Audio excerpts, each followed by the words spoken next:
Silco. I knew as soon as season 1 wrapped up that I wanted to analyse his character. He often ended up being the person discussed most after each episode. So what better way to deal with those brainworms than to put it into a video? That certainly seems to have been my approach to Arcane so far. From the moment he appeared in the dimly lit lab at the end of episode 1, looking like someone who had just walked out the set of Bioshock's Rapture, I knew he was going to be an intriguing character to follow. My man was literally introduced in a dank, neon lit room under the sea dressed in a 1950s style fashion. I couldn't not connect the 2 dots. I've connected the 2 dots. You didn't connect shit, but... I've connected them. If you do enjoy what comes next, please subscribe and leave a little comment. Also, if you haven't seen my other Arcane videos, you should do that too. Talking about Silco naturally means talking about his relationship with Jinx, and while I will touch on that area, I'm not going to go into it super deeply because there are plenty of other videos out there on that subject that cover it really well. While there is no such thing that is absolute perfection, the craftsmanship behind Silco's character came pretty damn close. Let's dive in, shall we?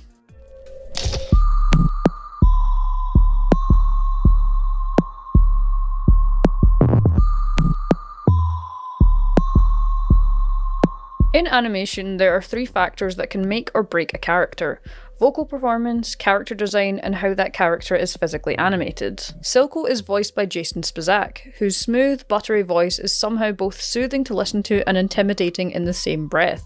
It's perfect casting, with Jason able to instill a sense of dread when the scene requires it, but also able to inject so much underlying emotion when Silco's usually calm demeanour slips. I've put together a selection of some of my favourite vocal performances into a little montage, and obviously major spoilers ahead.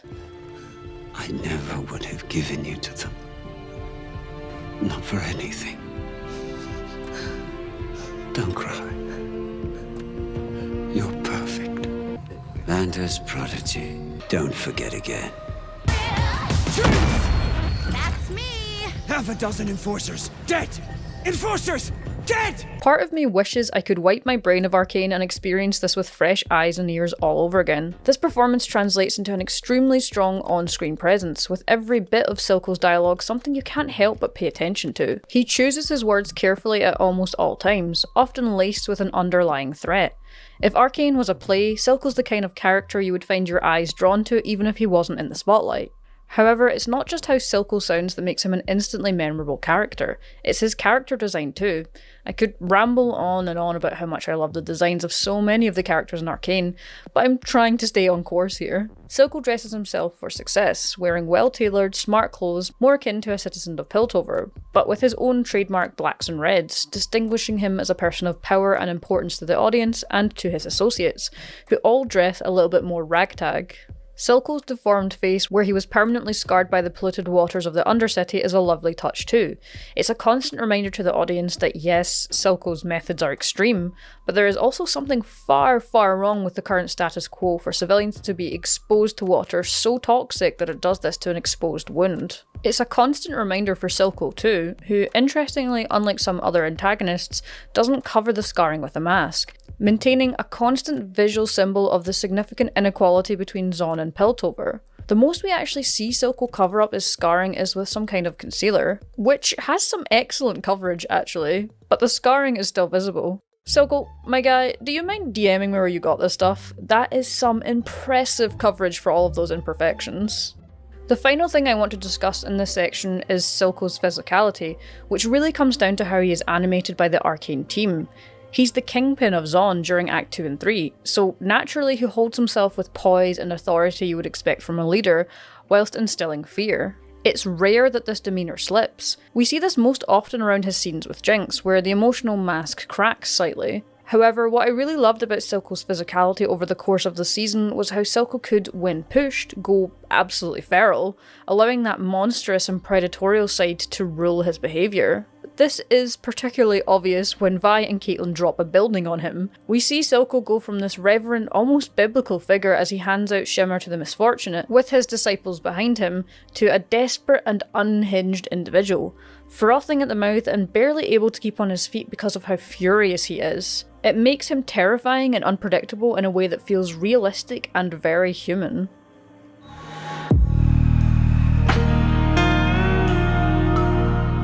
Silco appears to understand, more so than any other character in the series, the power of fear and the fear of power. If that sounded confusing, let me break that down slightly. Silco recognises that fear is an incredibly powerful motivator in getting people and society at large to bend to his wishes. Those wishes being an independent Undercity at whatever cost, with one exception. It's why he rules the Undercity with an iron fist and is able to maintain his leadership for many years, suffocating any chance of rebellion against his rule from those that were still loyal to Vander's ideals. He also believes that fear of the Undercity in Piltover will eventually be enough for Topside to cut their losses and sever ties to the Undercity, allowing Silco's dream of Zaun to become a reality. He is quick to sense this fear in Jace.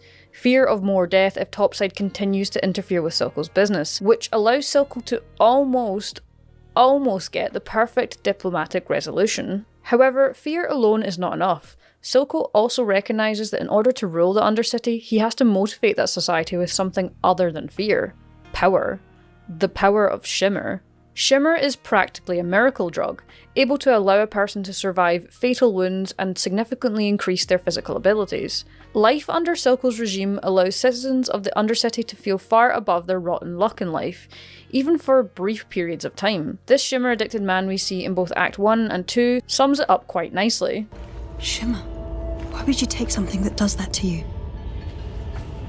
I just wanted to feel what it was like to be somebody, to make other people afraid. It's no surprise that this stuff is so addicting and so hard for people to give up.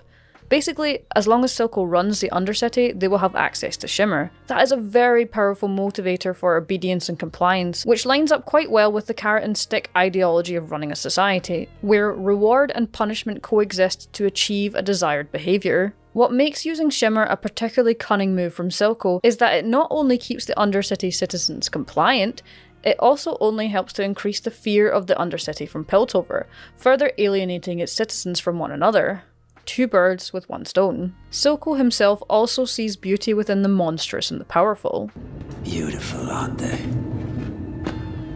They're monsters. There's a monster inside all of us.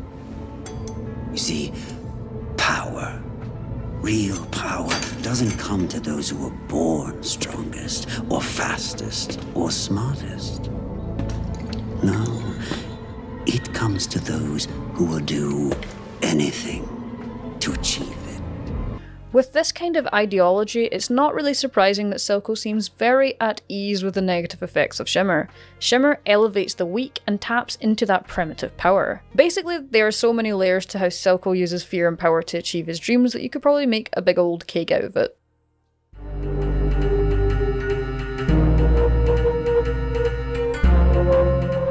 This title also applies to the previous section a little, because much of what Silco does is expert manipulation on a societal level. However, what really makes Silco an excellent villain is how he is able to manipulate others on a very personal level. Silco makes a point of knowing what others hold dear so that he can use them for his own means and ends. When he starts to sense that Enforcer Sheriff Marcus may be starting to waver no matter how much coin he throws at him, Silco instead targets his daughter in what is probably one of my favourite Silco scenes in the series. This play was both a reminder to Marcus of what might happen should he not take care of loose ends again, and also to reinforce that no amount of security will keep Silco from targeting a person should he choose to. The only way to protect yourself from Silco is loyalty to Silco. I know there are lots and lots of thoughts about Silco's relationship with Jinx, which is by design extremely complex and layered, but it's quite clear that he also manipulated her.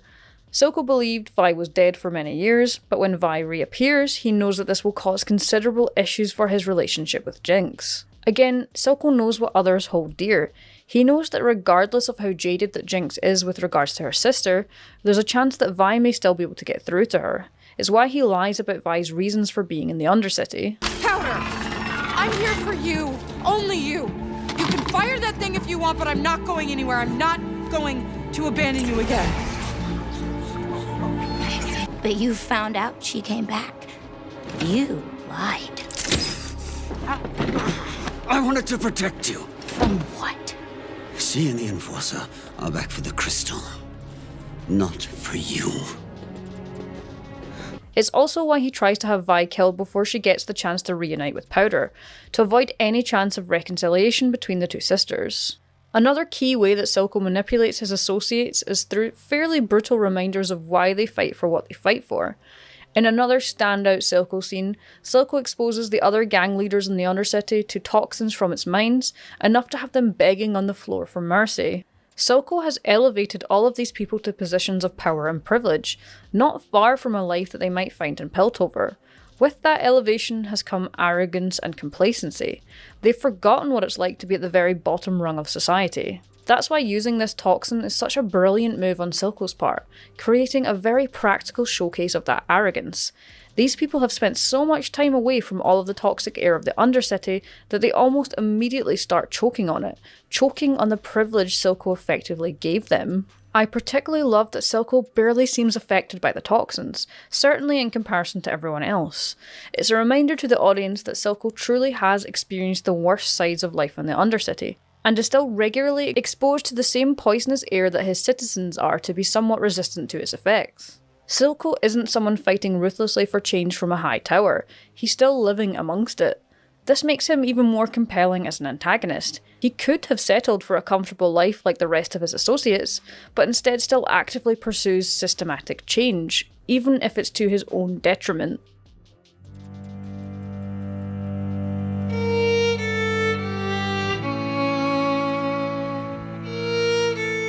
Loyalty ironically manages to be both Silco's biggest flaw and strength, and it makes sense. The Silco we grow to know in the show is one that was shaped by betrayal by Vander, who was once his brother by shared ideals. Since that fateful day, Silco has required absolute loyalty from those around him. He doesn't want to repeat the same mistakes that Vander made that allowed Silco to rise to power in the first place. Silco ensures this loyalty in a number of ways, which goes back to the carrot and stick ideology I mentioned earlier in the video. Silco promises reward for loyalty from his followers, and severe punishment for those that falter. We also see this play out in chilling detail with Sevika when Silco's underlings plot to overthrow him, requiring Silco's right hand to deal the killing blow to her boss. It's an ultimate test of loyalty, with Silco quite literally putting his neck on the line when the moment comes. Though this was incredibly dangerous, Silco is able to ensure Sevika's loyalty in the days to come. The possible usurpers to Silco's throne are severely dealt with. Their ringleader Finn is killed and his ally punished. Well, she would have been, if Jace hadn't already shot-putted her son to an early grave already. However, something that I find really interesting about Silco is that his loyalty goes both ways, even at the cost of his dream. When Jace offers Silco basically everything that he has ever wanted for Zaun, Silco can't go through with it, because it would mean handing over Jinx, who he now sees as a daughter, as his own family. It would make him no better than Vander, who was also willing to cut ties with family for what he believed in. He cannot betray Jinx for his cause, even though we've seen him willing to do anything else to achieve his goals, and I find that both painful and brilliant writing. I had a lot of fun with this video, and I hope you did too. Silco is probably one of the more divisive characters in the show, and people enjoy his presence for a whole host of different reasons. That's what comes with such a complex and intriguing character. These were just some of my own thoughts and opinions. If you haven't had a chance to, please check out my other Arcane analysis videos. I've heard they're pretty okay. And make sure to leave a comment and subscribe if you want more of this type of content. I've got more video ideas that I'm throwing around at the moment, but it's nice to have a little trilogy of Arcane videos now on the channel. Thank you for watching, and I hope you have a great new year.